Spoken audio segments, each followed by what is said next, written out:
I'm Russ Mould, AJ Bell's Investment Director. After last week's attempts to learn key lessons from 2015, this week we're going to turn our attention to the year ahead and try and fathom what's going to cause a big fuss in the coming 12 months, and frankly beyond. Now, in the unfortunate absence of a crystal ball, I can't make any promises or guarantees, but for me there are 5 themes which investors need to think about when it comes to portfolio strategy for the year ahead. Now, theme number 1, oil.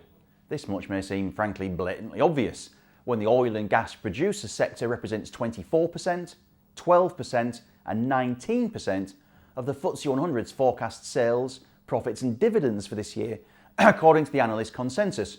But oil's influence is deeper than that. The chart behind me shows year-on-year change in oil prices, the line, against global GDP growth, the bars, back to 1970. On the 5 previous occasions oil fell 50% year-on-year, just as it has now, global growth accelerated, so it has to be hoped that 2016 sees a repeat, as that could be helpful for equity markets and consumer stocks in particular, if history's any guide. Theme number 2, well, that's the US dollar. The Federal Reserve's December statement suggested the central bank expects to push through 4 more 1/4 point interest rate rises in 2016 to take the headline figure to 1.5%.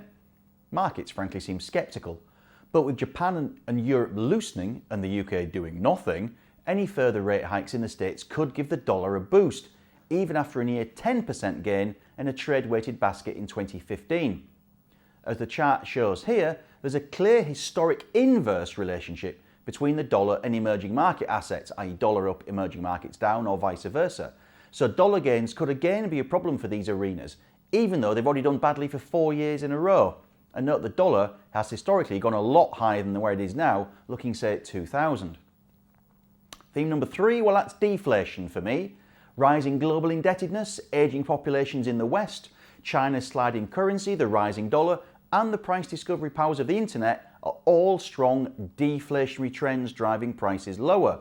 Of these, China may be the big sleeper, since its currency, the renminbi, is now lower than it was after summer's sharp slide, as this chart shows.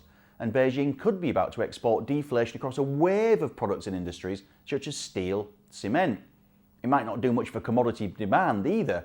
Well, it also means any companies which can provide sustainable, organic profit and organic dividend growth in this tricky environment are likely to be highly prized.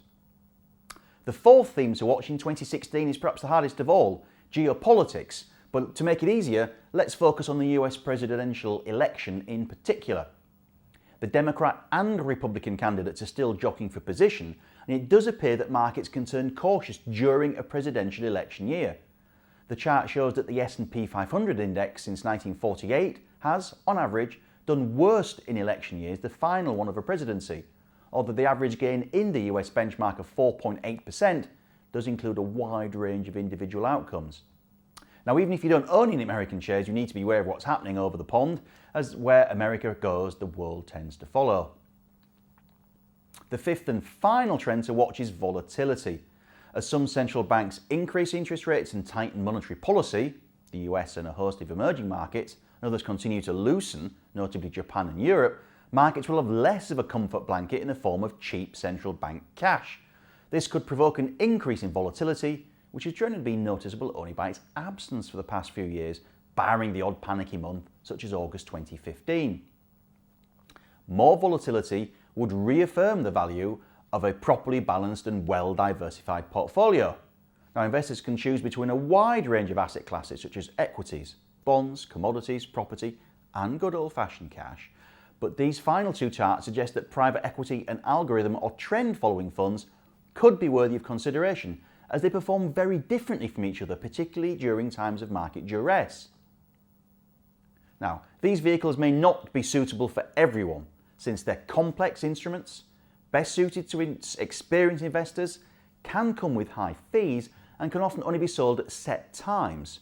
But it will be interesting to see how they do in 2016 if broader markets, more mainstream markets, do become choppier. So thank you for watching, and I look forward to seeing you next time.